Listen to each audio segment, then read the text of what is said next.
Hi and welcome to the Tomb of Sargeras on Heroic Mode. Now what these are, it's not a strategy guide, it's not going to tell your raid group how you should go about dealing with these fights. You can get people such as Fat Boss doing great guides on those you can check out yourself. What this is about is on the personal level. What do I need to know out of all the mechanics? Oh my god, I'm reading all these mechanics in the Dungeon Journal. I'm looking at all these mechanics that Fat Boss is going over, or other people like that. What do I need to know about and what do I need to do about it so I don't cock up? I'm going to go through the key abilities that you're going to need to pay attention to. It's mostly from the point of view of DPS, but it can apply equally to healers and tanks as well. In this first part, I'm going to be going over what would be the expected first three bosses of Goroth, Demonic Inquisition and Harjatan. So Goroth first of all, and there are a few abilities you are going to need to know about. The first of which for ranged is going to be the Infernal Spike. You will see a darker grey patch appear around you, and after a second or two it's going to spawn a spike. So you need to sort of move out of the way of that. But you want these spikes to be spawned roughly in the middle of the room together. So that's why it's important that ranged players group loosely spread around the middle of the room. Don't go spawning these out to the sides. It's not going to do anyone any good at all. Shattering Star. At this point you will be targeted and you'll see a large green arrow from the base of the boss pointing towards you. Now if this thing hits you, it's going to do about 3 million fire damage to everyone, basically. You don't want that. That hurts. So what you're going to do instead is you're going to move behind a pillar. This will not only reduce the amount of damage you take, but everyone else as well. Not everyone else has to stand behind a pillar. This is personal to you if you have been targeted by a Shattering Star. And the more pillars that you get in the way, the weaker this ability becomes.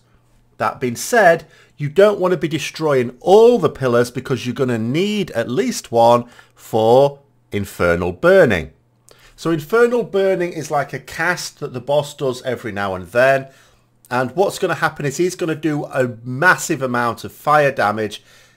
Unless, of course, you're hidden behind one of these pillars. So that's what you want to do. Get yourself behind a spike when you cast Infernal Burning so that when the cast goes off, you'll be fine. You may think that you're in pretty good gear. You've got the stamina to survive the Infernal Burning. Maybe you do with a defensive, but you get knocked back a long way. Now, if you're a melee DPS, for example, it's probably easier just to get behind the spike. You lose less damage overall. Now, the final ability to be very aware of, and this happens very frequently, is Crashing Comet. So you will see a large circle around you, a green circle. Anyone that's in that circle when the ability is cast, which will be after a few seconds, is going to take fire damage. So you don't want that to happen. So you want to sort of move out a bit. You don't have to move out miles as long as no one else is within that circle. However, the other thing that will happen is if there's a spike within that circle, then that will be destroyed as well.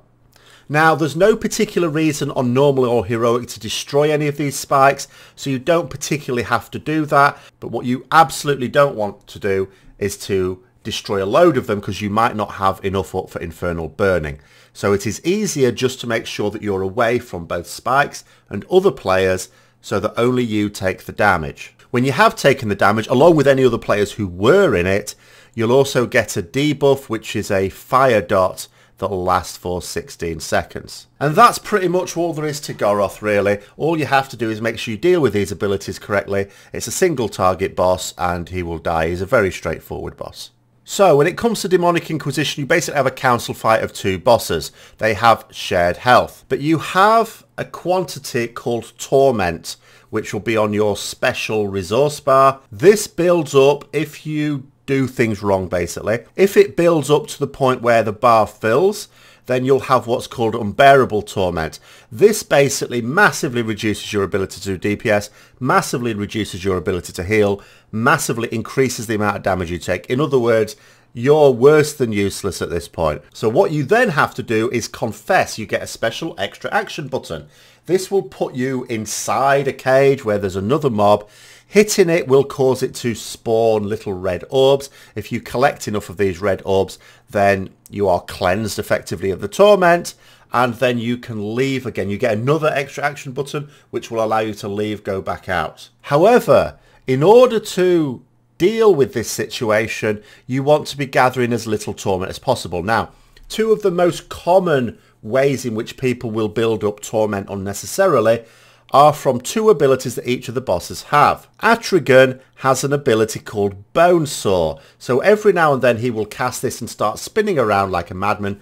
We've seen bosses do similar abilities before, but if you attack him, do any damage to him whatsoever while he's doing this, then you will build up torment. And if you do a lot of rapid attacks on him, then you will build up that torment extremely quickly, and you can almost fill your bar in a few seconds if you're not careful. Belak, on the other hand, has another cast called Fell Squall. This involves being stationary, as he is for the fight, but there's a large green circle around him.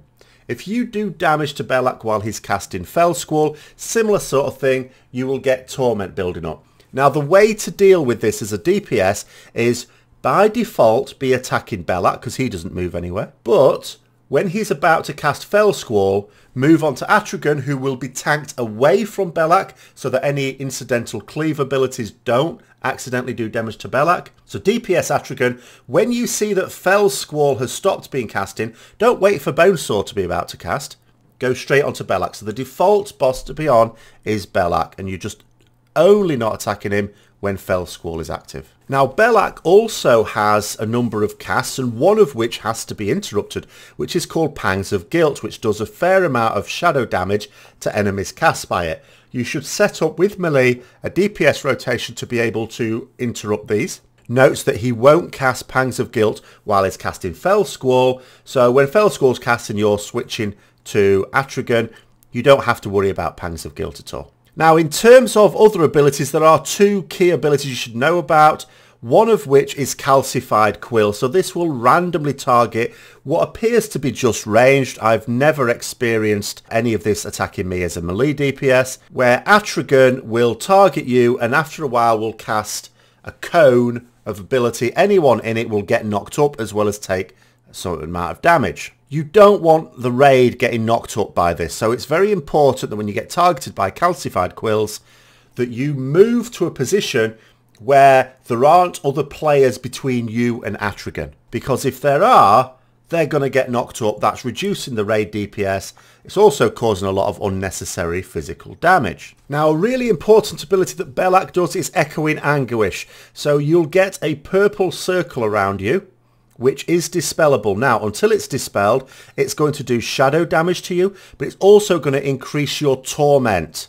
So you want it dispelled as soon as possible. However, you don't want to be dispelled when there are other players within that circle, because if there are, what happens is you get what's called Anguished Outburst, creating like shadow bubbles around the raid, and that also gives torment to players that were within 8 yards of it, as well as taking a load, and I mean a load of extra shadow damage, and slowing you all down. So what you must do when you get the purple circle around you is move a safe distance out so there are no other players within you. From a healer's point of view, what I would urge you to do is not to randomly dispel this. Wait for people to call out that they need the dispel so that you don't risk hitting a load of people unnecessarily with something that is not going to just do a massive amount of shadow damage, but also add a lot of extra torment as well. And in terms of what you absolutely need to know for Demonic Inquisition, that's it. So there are a number of mechanics on Harjatan, but you want to be focusing on three main ones. That's Unchecked Rage, Commanding Roar, and Draw In. So with Unchecked Rage, what happens is the boss has a rage bar which fills up.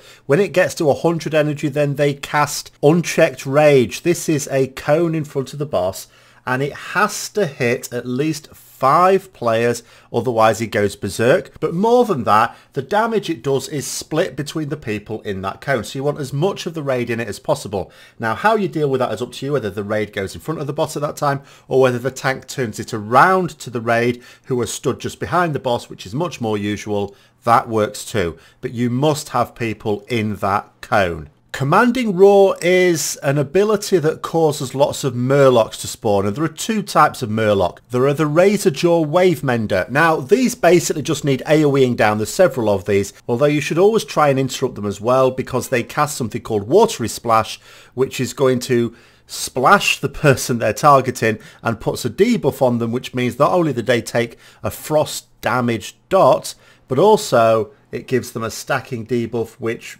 increases the amount of frost damage they take from whatever sources. So kill these quickly, interrupt them if you can. The second type of ad is called the Razor Jaw Gladiator. This will fixate on someone. You don't want this thing to reach you, especially if you are near the boss. So try and kite it around. Other people should kill this really quickly as well.